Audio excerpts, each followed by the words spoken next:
Hi, I'm Jamie Miller, a registered SQF consultant and food safety consultant at Kellerman Consulting, and you are watching our video series on environmental monitoring programs. Now that we have covered the basics in our video series, we are ready to focus on more advanced concepts in environmental monitoring programs. This episode and those that follow assume that environmental monitoring programs are currently in place at the facility, and swabbing has been performed on more than one occasion. For facilities with established environmental monitoring programs, drains present a unique challenge and opportunity to monitor for organisms, and thinking through the approach to include or exclude drains from the swabbing schedule is important. So let's look at some background on drains as part of the operational environment and whether they should be targeted in your environmental swabbing program.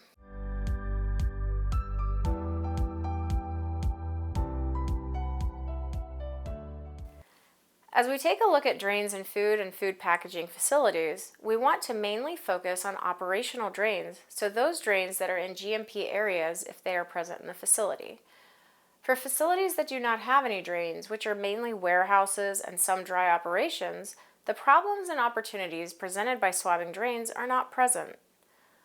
Also, not having drains generally means there is little to no water used in GMP areas, and as we discussed in an earlier episode, the swabbing program may be very limited, 1 or 2 swab events per year, since there is little or no operational water. The operations with drains, and that should be most food and food packaging facilities, employees should have an up-to-date understanding of how many drains are present in operations and where they are located. Remember, drains in bathrooms, offices, and break rooms are important to monitor generally, but they are not usually part of an environmental monitoring program unless we have already identified that those non-GMP areas are a source of environmental contamination. So stick with production drains for now. If possible, we recommend making that determination before continuing with this episode.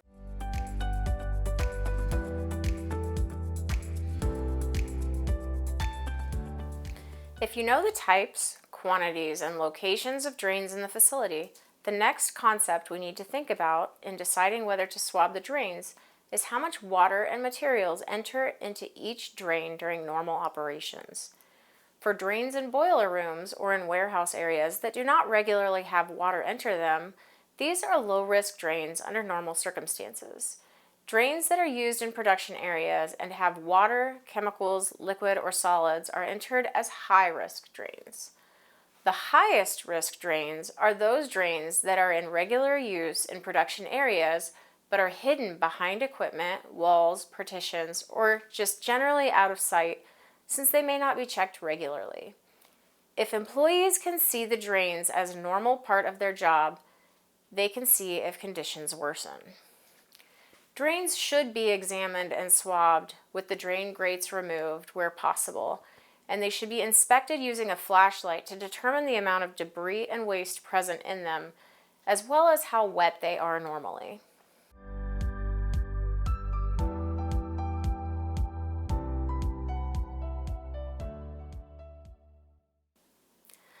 So why are drains so important? On the one hand, it's because it's generally dark, warm, wet, and full of food that bacteria like. So if we choose to swab a drain, we are much more likely to get a reading of bacteria presence in those drains.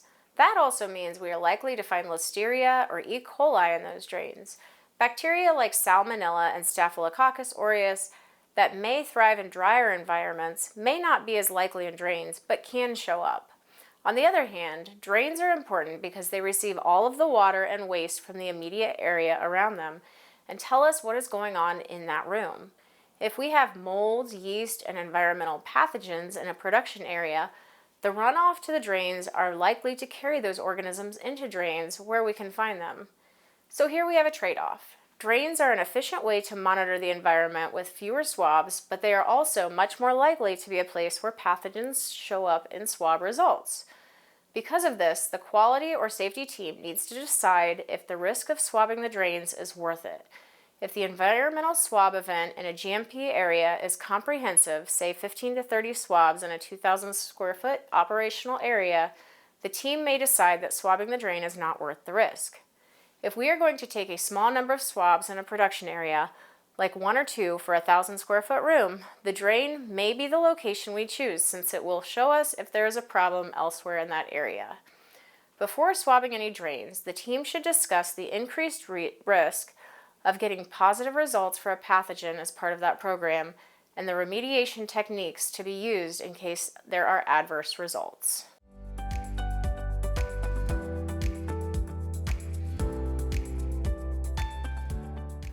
Improper practices that have been known to exist in facilities is cleaning and sanitizing drains during non-production times, and then swabbing the drains immediately after to show that the facility is swabbing the drains. Activity that would normally surface in those drains have been hidden. At Kellerman Consulting, we strongly recommend forbidding this practice as part of an environmental monitoring program, as it does not provide worthwhile results. For facilities that choose to target drains as part of the environmental monitoring program, doing so should be performed with the full risk of finding pathogens within the drains. As I mentioned at the beginning of this series, if we swab for pathogens, we want to find them, not effectively remove them in a non-representative way just to get the results we want. This gives us a false sense of security, limits our ability to make appropriate decisions in the facility, and may put operations at risk for very short-term benefits. Instead, drain swabbing should be performed in the middle of a normal production shift, ideally when employees have left on a shift break or shift change. That way, cleaning and sanitation activities in the drain at pre-operation will not skew results.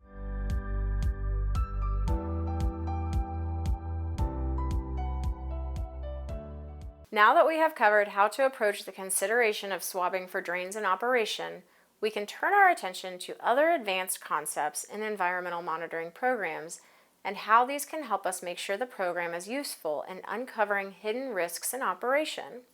In our next episode, we are going to look at swabbing patterns and swabbing approaches and scheduling and location selection to get the best representative results and to make sure we do not have a stagnant approach that prevents us from seeing the bigger picture of bacterial risks in the facility. Thank you for watching. For more food safety training videos and resources, please consider subscribing to our YouTube channel or follow us on LinkedIn.